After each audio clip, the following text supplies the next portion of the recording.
First ever factory outlet Mukunda jewelleries Kukatpally, Khammam, Kothapet, Somajiguda, Hanamkonda and Suchitra. అందరికీ నమస్కారం. నా పేరు మాధురి. మీరు చూస్తుంది సుమన్ టీవీ నెట్వర్క్. ఈ రోజు మనతో పాటు ఉన్నారు ప్రముఖ జ్యోతిష్య పండితులు బ్రహ్మశ్రీ తిరుపతి మూర్తి అవధాని గారు. నమస్కారం గురువు గారు. ఓం శ్రీ మహాగణాధిపతయే నమః.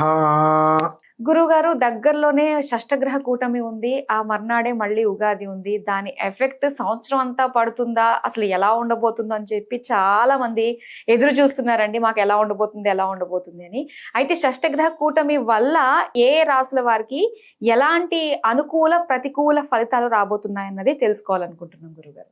తప్పకుండా అమ్మా. ఈ అనుకూలము ప్రతికూలము అనేటువంటి విషయాన్ని కాసేపు పక్కన పెడితే ఈ కూటమి అంటే ఏంటి అనేటువంటి విషయాన్ని మనం తెలుసుకోవాలి. ఇందాక మీరు ఒక మాట అన్నారు చూసారా, చాలా మంది ఎదురు చూస్తున్నారని చెప్పి. ఎవ్వరు ఎదురు చూడట్లేదమ్మా.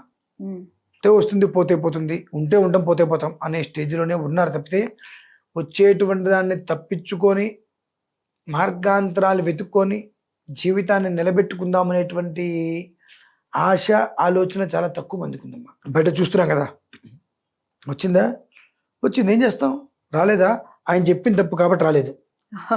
కానీ ఒకటి వస్తుంది అన్న విషయం తెలిసిన తర్వాత అది రానియకుండా ఎన్ని ప్రయత్నాలు మేము చేస్తున్నామో ఎవరికి తెలియదు. దానికోసం అహర్నిశలు కష్టపడుతూ ఉంటాం మేము. ఆ విషయం అనవసరం. రాలేదా, ఆయన చెప్పాడు వస్తుందని, అయినా రాలేదు, ఆ రాయి వేయడానికి మేము సిద్ధంగా ఉంటాం అని ఉన్నారు. అసలు షష్టగ్రహ కూటమి అంటే ఏంటి? ఒక రాశిలో అంటే ఒక ఇంట్లో 6 వచ్చి ఉండటం. మామూలుగా అయితే కనుక షష్టగ్రహ కూటమి గురించి మనం అంత వివరంగా ఎన్ని వీడియోస్ చేసుకోవాల్సిన అవసరం లేదమ్మా ఏమాత్రం. షష్టగ్రహ కూటమి వచ్చిందంటే ఒక్కొక్కసారి అది శుభాన్ని కూడా ఇవ్వవచ్చు.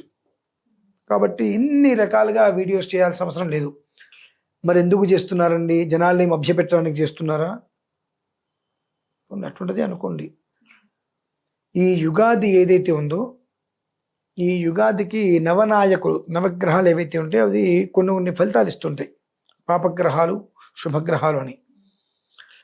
9లో 6 పాపగ్రహాలు, 3 శుభగ్రహాలు. ఈ శుభగ్రహాలు ఉన్నటువంటి 3 ఎలాంటి సపోర్టు లేదు. కానీ పాపగ్రహాలు 6 ఒకదానికొకటి సపోర్ట్గా ఉండి చాలా బలంగా ఉంది. ఈ 6 గ్రహాలు ఇక్కడ ఉండటం. ఈ 6 గ్రహాలలో శని, సూర్యుడు తండ్రి కొడుకులు, బద్ధశత్రువులు. బుధుడు, చంద్రుడు తండ్రి కొడుకులు, బద్ధశత్రువులు. గురువు, బుధుడు తండ్రి కొడుకులు, బద్ధశత్రువులు.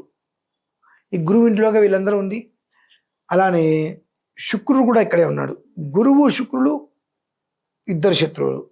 ఈ స్థాన బలం బాగా ఎక్కువ ఉండటం వలన అది అనేక రకాలుగా హింసాత్మక ధోరణికి ప్రమాదాన్ని తీసుకొచ్చి పెడుతుంది అనడానికి మూలం. ఇందులో 18 నక్షత్రాలు వారు ఉన్నారమ్మా. ఈ 18 నక్షత్రాల జన్మించిన వాళ్ళలో ఆడవారికి చాలా సమస్యలు ఎక్కువ మగవారి కన్నా. అదేంటండి? ఒక మగవాడు ఏదైనా సమస్య వచ్చి ఇంట్లో పడుకుంటే ఇల్లు ఏమైనా ఆగిపోతుందా? లేదు. అదే ఒక స్త్రీ సమస్య వచ్చి ఒక పూట అడ్డం పెడితే ఇంటికి ఏమవుతుంది? అసలు అటువంటి స్థితి మనం గమనించాలి. ఆ స్థితి మనం గమనించాలి.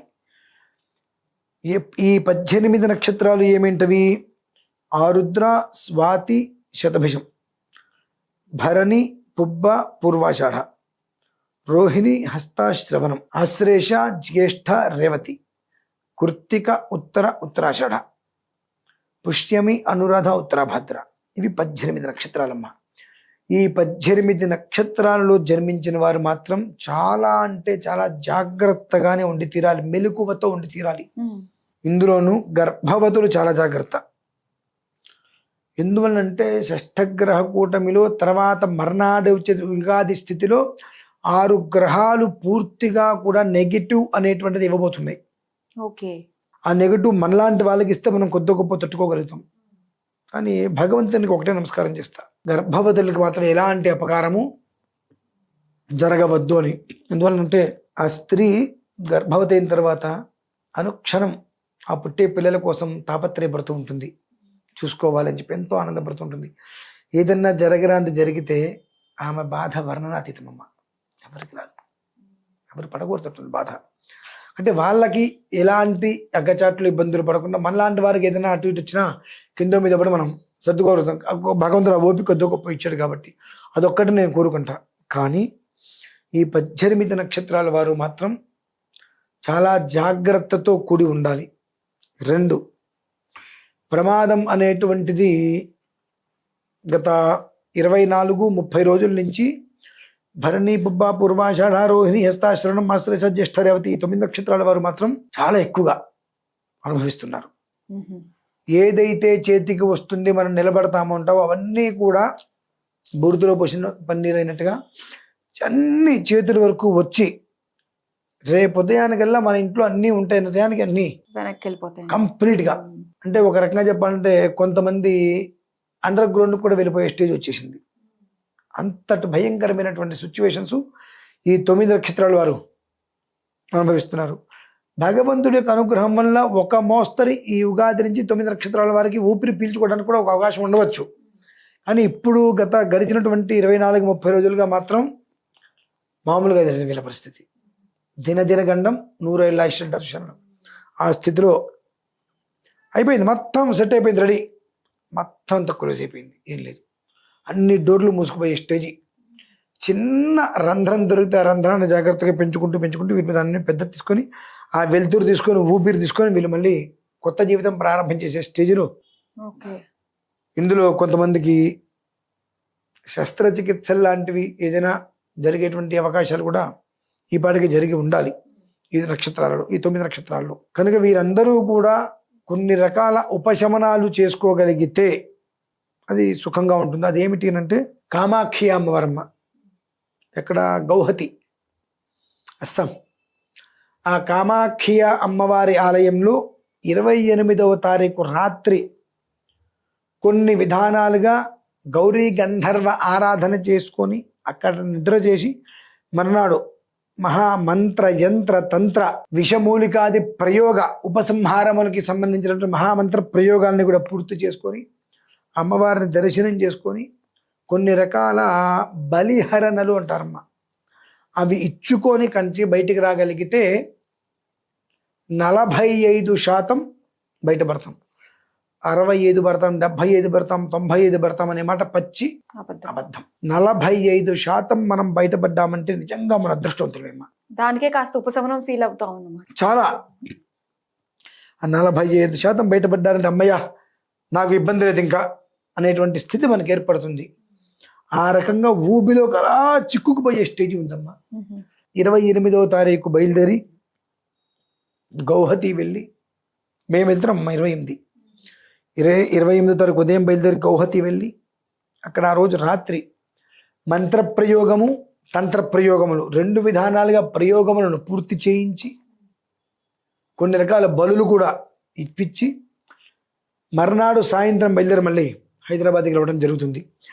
మాతోటి బయలుదేరి ఎవరన్నా వస్తారన్నా శుభం కాదు, ఎవరన్నా ముందే వెళ్ళి కూర్చుంటామన్నా శుభం. కానీ ఏది ఏమైనా ప్రత్యక్షంగా కానీ పరోక్షంగా కానీ 28వ తారీఖు అమావాస్య రాత్రి ఎట్టి పరిస్థితులలో గౌహతి కామాక్షి అమ్మవారి యొక్క ఆలయంలో కొన్ని రకాల ప్రయోగ ఉపసంహారాలు చేసుకొని నిద్ర చేసి మర్నాడు కొన్ని రకాల శాంతి ప్రయోగాలు పూర్తి చేసుకొని బయటికి రావటం అనేటువంటిది అన్ని రకాలుగా ఈ 18 నక్షత్రాల వారికి కూడా సకల శ్రేయోదాయకం.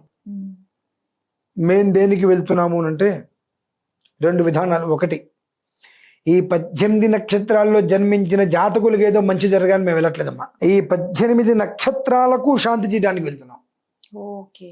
ఈ 18 నక్షత్రాలలో జన్మించిన వారు ఉంటారు కనుక వారు అక్కడికి వచ్చిన ప్రత్యక్షంగా పరోక్షంగా వాళ్ళ పేరు మీద అయినా చేయించుకునే ప్రయత్నం చేసినా దాని యొక్క ఫలితం యో దోష సమజని తద్దోష. సమజనిది అంటే సమాంతరం. ఏ నక్షత్రానికి ఈ యొక్క షష్ఠగ్రహ కూటమి యొక్క ప్రభావం పొంచి ఉంది, ఏ నక్షత్రాలు ఇబ్బంది పడేటువంటి గమనాలు ఉన్నాయో ఆ నక్షత్రాలకి ఉపసంహార శాంతి కోసమే మేము వెళ్తున్నాం. కనుక ఆ నక్షత్రాల్లో జన్మించిన వారు కూడా ప్రత్యక్షంగా లేక పరోక్షంగా కనుక అందులో పాల్గొన్నట్లయితే నక్షత్రానికే శాంతి ఉంది అంటే ఆ నక్షత్రాన్ని అనుసంధానంలో ఉన్న మనకి ఇంకెంత ఉంటుంది ఆ దోషం అనేటువంటిది నిర్ణయించుకొని ఎవరికి వారు అక్కడికి వచ్చే ప్రయత్నమా పరోక్షంగా నిర్వహించే ప్రయత్నమా చేసుకోగలిగితే ఆ అమ్మవారి యొక్క అనుగ్రహంతో వారందరూ చక్కగా క్షేమంగా ఉంటారు అనేటువంటి మాత్రం నేను ఖచ్చితంగా చెప్పగలనమ్మా. కేవలం షష్ఠగ్రహ కూటమి ఒక్కటే అయితే అసలు ఏం అవసరం లేదు. నవనాయకుల 6 కూడా పూర్తిగా శత్రుకృతంగా బల పరాక్రమాలతో కూడి ఉండటం, పాపగ్రహాలుగా చెంది ఉండటం, మిగిలిన 3 గ్రహాలు శుభులైనప్పటికీ కూడా వాళ్ళకి బలం సరైన రీతిలో లేకపోవటం వలన అనవసరమైనటువంటి ఎన్నో రకాలైనటువంటి సమస్యలు ఎదుర్కొనేటువంటి పరిస్థితులు ఈ 18 నక్షత్రాలకు ప్లస్ 18 నక్షత్రాల జాతకుల వ్యక్తులకు కూడా స్త్రీలలో ఎక్కువగా ఈ ఒక్క విధానాలు ఉన్నాయి కనుక వాళ్ళందరినీ రక్షించు తండ్రి మనకు ఉద్దేశంతో మేము వెళ్తున్నాం కాబట్టి ఆ 28వ తారీఖు మాతో రావచ్చు. ఇక ముందేనా వాళ్ళు ట్రైన్లో మేము ఫ్లైట్లో వెళ్ళి వచ్చేస్తామమ్మా. కొంతమంది మాతో బయలుదేరి రావచ్చు, లేదంటే ఆ టైంకి వాళ్ళు రైల్లో అయినా బయలుదేరచ్చు. రాలేని పక్షం పరోక్షంగా అయినప్పటికీ కూడా ఆ ప్రక్రియని పూర్తి చేసుకోగలిగితే ఆ అమ్మ అనుగ్రహంతో క్షేమంగా ఉంటారమ్మా. అది పరిస్థితి. చాలా చక్కగా తెలియజేశారు గురువు గారు. ఎందుకంటే 18 నక్షత్రాల వాళ్ళు నిజంగా దీనికి ఎఫెక్ట్ చాలా అవుతుంది కాబట్టి ఎలాంటి విపత్తులన్నా ఎదుర్కోవాల్సిన సమయం నాకు దగ్గరలో ఉంది. దాన్ని మనం అధిగమించడానికి మీరు తలపెట్టిన ఈ కార్యక్రమంలో ప్రతి ఒక్కరు కూడా పాలు పంచుకోవాలి, మంచి ఫలితాలు పొందాలని మనస్ఫూర్తిగా కోరుకుంటూ ధన్యవాదాలండి.